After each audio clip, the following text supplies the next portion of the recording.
Vadiwa vateereri tadzoka zvekare with another episode here on Zim Facebook Secrets and Confessions. Tichaisa links for the channels yatichange tichikumbira your subscription in the comment section. Regai vatapinda muchirongwa chedu. Hanzi makadi mukoma nashi ndokumbira kuti muzondiposterawo confession yangu. Ndambotanga ndaisa WhatsApp voice note but pandanga ndichida kurekoda ndabva ndanyara nemashoko anga achibuda mumuromo mangu. Zvakaitika ndezvekuti ndine umwe munin'ina wangu ainge ari kuZimbabwe. Saka ndakazomudaidza kuti auye kuno kuSouth Africa. Ndakamudaidza somewhere around 2013 ikokoko. Ndokubva ndatanga kumudzidzisa basa. Panguva yacho ndaita zvekuvaka but ndaivaka ndiri kuma-RDP. Saka ndakabva ndamudzidzisa basa rekuvaka, replastering and also reroofing. Saka iye aiva munhu wekuti akakasika kudzidzira kugona basa. Ndokubva azowana basa kune imwe company yeconstruction. Ndokubva asvika ikoko akanodzidziswa basa rekuita ma-steel structures and also zvemagetsi. Hakuna basa raasingagoni. Saka paakatanga kuita basa iri rema-steel structures akabva atanga kuwana ma-subcontracts. Dzimwe nguva aikwanisa kuwana subcontract pamore kana kuti panenge pachivakwa ma-industry. Saka izvi zvakamupa mukana wekuti akwanise kudevelopa upenyu hwake very fast kuno kuSouth Africa zvese nekuZimbabwe.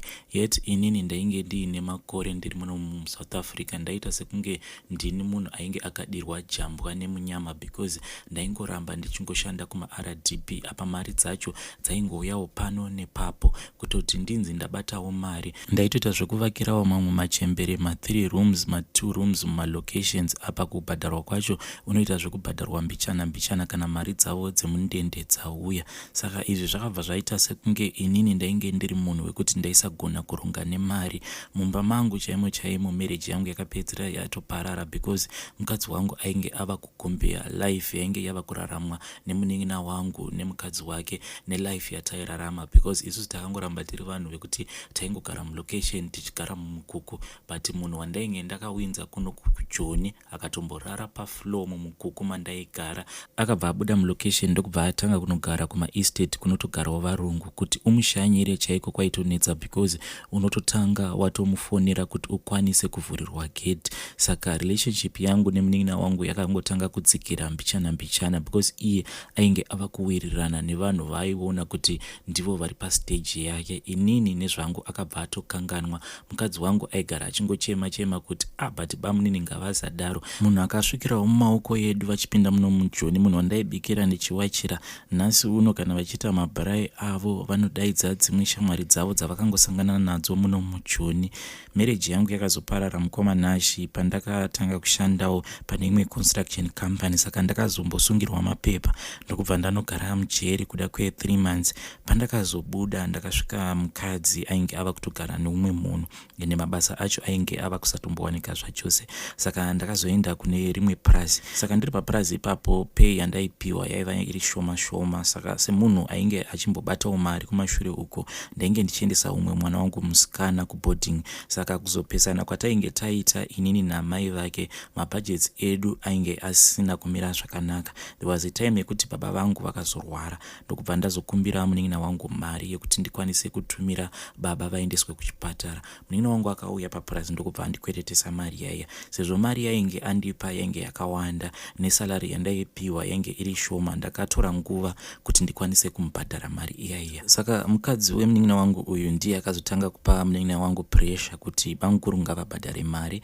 Ndaizviona nepressure iye yainge achindipa because aindifonera each and every day. Ende pose paaifona munhu wandainzwa achitaura mubackground ndainzwa kuti ndimainini vari kupa munin'ina wangu pressure yekuti andibvunze mari. Saka nekuda kwekuti mari yacho ndainge ndisina at that time nekuda kwemamwe mabudgets ainge ava kundikurira, ndakapotawo ndakuita kuti dzimwe nguva akafona ndaisadaira macalls ake, imwe nguva akandiisira mamessages paWhatsApp ndaisadaira mamessages ake. Izvi zvakakonzeresa kuti one day akazouya paprazi akanditsvaka akandiwana ndisipo. By the time yandakazodzoka paprazi ndakabva ndaudzwa mashoko ose ainge asiya ataurwa nabamunini zvose namainini. Hanzi vaitonyanya kupopota, hanzi ndimainini ende hanzi vaipopota vachituka baba vangu. At that time ivo baba vainge vachitorwara very critical vatori muchipatara. Saka ndakabva ndangotora foni ndokubva ndafonera munin'ina wangu ndichida kunzwisisa kuti ko why vandifumura kudaro kuvatorwa kusvika pakuzonditukira baba vangu kuvanhu vekuti havasi vehukama and also amainini why vatuka vatezvara. But but ndichitaura nemunin'ina wangu pafoni akatanga kupopota akabva ati iwe shamwari iwe chandiri kungoda imari yangu kubva kwauri. Baba vacho vari kuti baba ndibaba vangu here, inini vangu baba vakasofa kudhara, iwewo you have to take responsibility for baba vako. Regedza kuti kana watadza kubhadhara chikwereti changu obva wati mukadzi wangu wai atuka vatezvara vemukadzi wangu vakasofa kudhara. Saka pandakaona kuti bamunini vainge vachitokochwa namainini and there was no way yekuti ndaikwanisa kuenda kumba kwavo kuti tikwanise kugara sevanhu veukama tinzwisisane, because kumba kwavo unotoenda only by invitation. Ndakabva ndangoti it's okay bamunini namainini tichaona kunowira tsvimbo nedohwe. Saka takazoti tiri kubasa pane umwe foromani aishandawo papurazi ipapo apo, but iye ainge ari muSouth African. Mukutaurirana aingogara achingondiseka kuti iwe wakapusa, unoreva kuti vanhu vangauya kuzokutuka obva wasiya vakunyadzisa ongovasiya vakadaro. Uyu foromani iye ainge ane mbiri yekuti kana ukangomuchallenja pabasa ipapo unomuka padhoo pako pakaraswa mari iyi inenge iri mamwe macoins ekudharadhara emuno muSouth Africa akaita ma5 cents. So saka mukuzotaura naye ndakazomubvunza kuti iwe shamari ndinogara ndichingoona kuti kana munhu akangonetsana newe pabasa haazombogari kana 2 kana 3 months. Iye akabva ndiudza kuti ndine imwe nganga yangu inogara ichindibatsira because vamwe vanhu unovapinza basa but munhu iye anobva atanga kukuchallenge. Ndakamuudza history yangu nemufana wangu kuti mufana wangu ndakamutora kuZimbabwe and ainge asina kana chinhu chaimboziva. Ndini ndakatanga kutomudzidzisa kuti piki inobatwa sei, dhaga rinokanywa sei, but paakazokwanisa kuziva basa akabva atanga kundishainira. Saka uyu mudhara akabva ati iwewe kana uchida unotsvaka mari, ndobva ndaenda newe kune imwe ng'anga inogara ichindibatsira. Saka takazoti month end yasvika tahora ndokubva tasimuka tikaenda kumusha kwemurume uya ndokubva tazofuma makuseniseni tichienda kune ng'anga yacho inomubatsira. Tichisvika pang'anga paya ndakabva ndarondedzera dambudziko rangu. Saka ndakapiwa mabhodhoro maviri. Mabhodhoro awa rimwe racho rainge riri empty, akati ucharara wakaisa mari. Saka muchibhodhoro umu ndakanzi ndinokwanisa kuisa 5 cents kana kuti 10 cents asi inofanira kunge iri mari yaya yemacoins yekopa. Saka ndakabva ndatora 10 cents ndikaisa muchibhodhoro muyamya, ndikanzi pandinomupa mari ndinofanira kumupa mari asi 10 cents iyoyo inofanira kunge iripo pamari iyoyoyo. Then chimwe chibhodhoro ndakabva ndanzi ndinofanira kuchichengeta ndobva ndazoenda ndonochicherera pamusha pake. Saka zvinhu izvi ndakazviita iri Saturday masikati ndokubva ndadzokera kuPrasi. Usiku hweSaturday iwohwo ndakachinja imwe 100 rand ndokubva ndapiwa change. Saka ndakatora 10 cents pamari yandainge ndachinjwa 100 rand ndokubva ndaisa muchibhodhoro chiya 10 cents yaikarara iri muchibhodhoro. Mangwana makuseni bamunini ndakavafondera ndikati bamunini ndokumbirawo kuti tisangane mutauni, ndabva mukuhora. Saka mari yandinayo imari yekuti ndinokwanisa kufana zombokubatisai. Ndiri kutya kuti nemaprograms angu akandiwandira ndinokwanisa kuzongokaruka ndashandisa mari. Saka kana zvichiita ndisati ndatenga chikafu kana kuti kudi ngatisanganei mutauni ndikwanise kumbokupai mari yenyu, ndichikupai mari yenyu afafu. Ndokubva tawirirana paya, ini ndikapinda mutauni. Ndokubva tasangana mutauni, mari yacho ndikabva ndamupa. Pamari iyoyo yandakamupa imwe yose yainge yakabatana asi paiva neimwe mari yainge yakaita malusi ine 10 cents iyaya yandainge ndarara ndakaisa mubhodhoro. Ndokubva tatopesana. Kubva ipapo ukama hwedu hauna kana kuzomboita ukama wakanaka. Taisatombotaudzana neniwo bamunini handina kana kuzombovatsvaka, ivo havana kana kuzombonditsvaka. Ndakazongotanga kunzwa nemakuhwa kuti vainge vakaburitsirwa zvinhu ikoko kumaestate after vatadza kubhadhara rent kwe3 months. Munhu akandiudza iye achiti bamunini ava hanzi vainge vawana imwe tenda kuno kuSouth Africa mumalocation kune mamweso mawater tank akaita esimbi. Saka munin'ina wangu hanzi aifaitira kuti awane tenda rekuvaka mawater tanks iwawo ndokubva abraiba vamwe vanhu, but in the end akazonyudzwa mari iyoyo.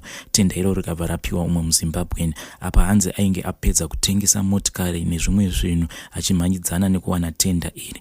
Pari zvino hanzi munhu wekuti hana kana basa riri kumboya kwaari mazuva ano, zvinhu zvake zvakatomusungira. But mumba mukoma wangu inini chibhodhoro chimwe chaichi handichiri nacho chandakanzi ndinofanira kuti ndiende kuZimbabwe ndonochicherera pamba pake. Chinhu ichi ndakambopindwa nepfungwa yekuti ndichirase, but ndakazofunga kuti chinhu ichi maybe ndikachirasa chisina kushanda basa racho randakachitorera maybe chinokwanisa kuzondipandukira. Saka ipapapa ndinoplana kuti pandinozoenda kumusha ndichatsvaka nzira nemetsi dzekuti ndipfuure nekumusha kwakavakira munin'ina wangu ndosiya ndacherera chibhodhoro ichi so that zvinhu izvi zvingobva mumaoko angu, nekuti iye mufana wangu iye ndiye akatanga. Ndakamupa rudo but iye akabva ndibhadhara rudo rwangu neutsinye. Iyi ndo confession yangu mukoma. Vedare, that was a message yakabva kuna banguru mamwe ma-secrets and confessions unongoti zvakaoma hazvo veduwe.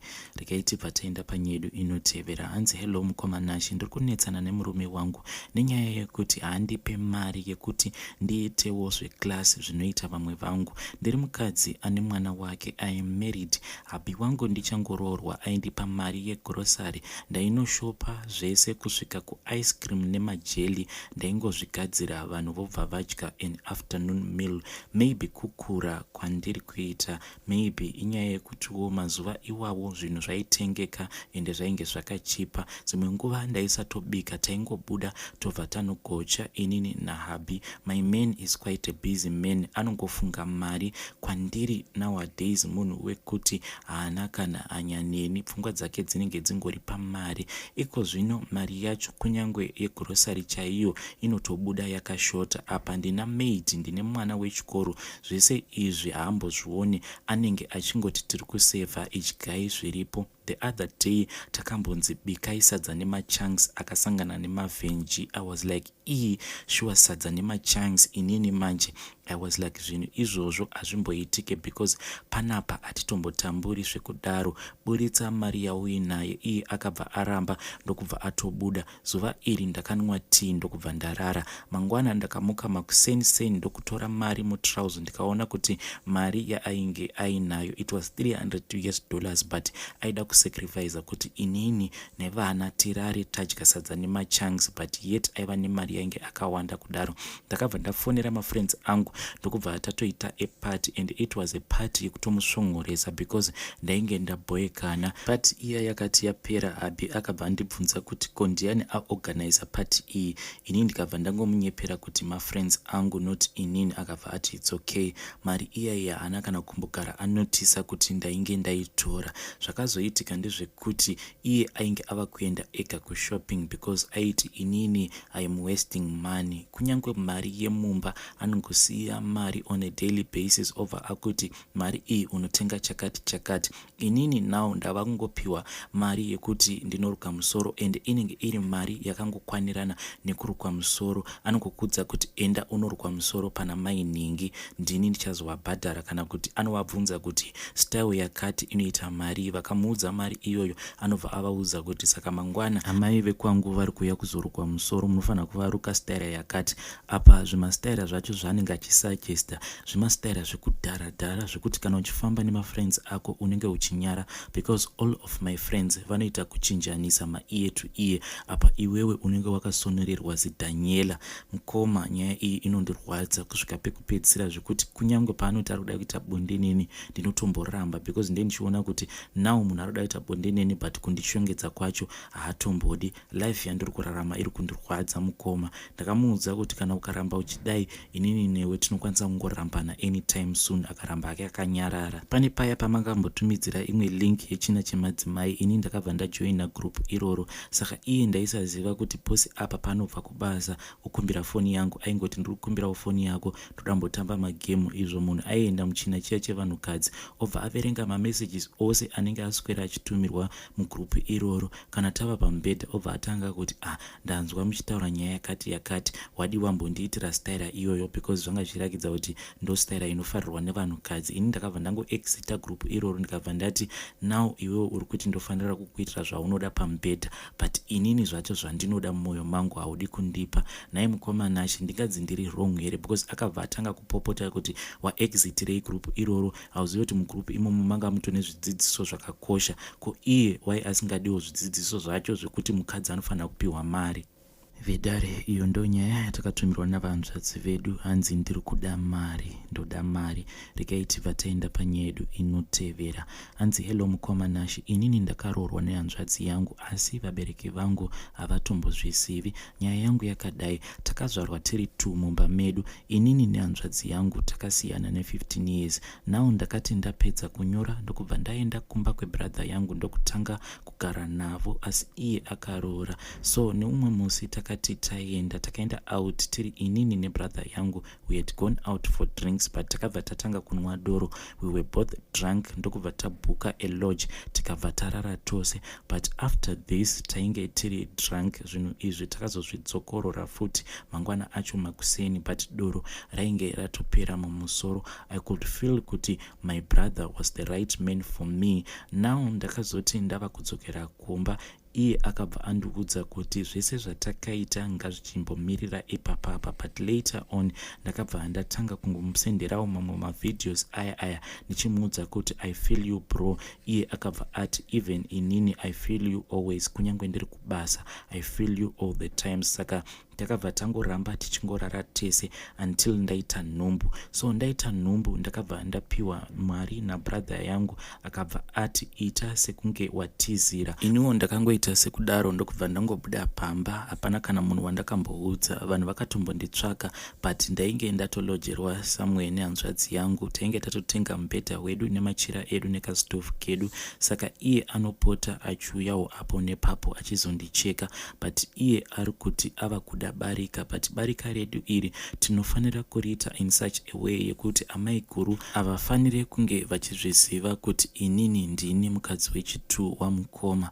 Namukoma tinotodanana zvisingamboiti, zvekuti handifungi kuti ndichazokwanisa kupinda mujira noumwe munhurume kunze kwamukoma. Kunyange ivowo vanototi vakaita mistake kuroora kwavakaita amai guru, vanoti dai vakafind out sooner than later tingadai tigere tese. So naizvezvi mukoma Nashi namukoma tiri kudanana, nhumbu iri kukura. But my point is ndeyekuti zvinhu izvi tichazviita kusvika rini, because ivo vari kuti tinokwanisa kutongochembedzana tichingodanana tichiitisana vana, vanhu vasingatombozvisivi. Mukoma ndiri kukumbirawo kuti mundibvunzirewo kuti even though inini namukoma wangu ava takaita this terrible mistake, is it a viable thing yekuti tinoramba tichidanana tichipanana vana? Hazvisi zvinhu here zvekuti zvine zvivi mukati? Ndo message yatakatumirwa nemwanasikana uyo, ndo anonzi Makuna Kuna. Zvakangooma hazvo veduwe. Please let us talk about it in the comment section. Regai tibva taenda panyedu inotevera. Hanzi hello Nashi, inini ndakaroorwa nemurume wangu asi kurova haazeze. Inini marriage yacho ndinotoona kutoti yandiramba, handichatombodi nezvayo. Ndafungidzira zvangu kuti akangondibata zvekare akandirova ndichangomirira kuti paya patinenge taunganidza mari ndobva ndangobuda, ndobva ndamutiza, ndomusiya akadaro. Ndaizviudza kuti sezvo murume uyu ari iye wandakatanga kuziva ndiye wandichapinda naye muguva, but violence iri kuitika mumba mukoma yakanyanyisa, ende zvinhu izvi zviri kuitika vana vakatarisa. Saka ndiri kutongoplana kuti anytime soon kana akangoita mistake yekundibata handimudzorere kana kuita noise naye, ndichangotaimira iye aenda kubasa, ndobva ndangotuta zvinhu ndobva ndaenda. Paanodzoka achasvika mumba musina kana chinhu. Secret iyi yekuti ndiri kuda kumutiza nezvinhu zvose hakuna hama yangu isingambozvizive, iye ega murume wangu ndiye asingazvizivi. Takatoitaura nyaya iyi mufamily group kuti kana akangondibata chete mari yose yaari kundichengetesa ndichangosimuka ndobva ndangomutiza osvika pamba pasina kana munhu. Iyi ndiyo secret yangu mukoma Nashi. Vedare iyo ndo message yatakatumirwa navanzvadzi vedu ava. Zvakangooma hazvo vedu we. Ngatisangane zvekare mune imwe episode inotevera.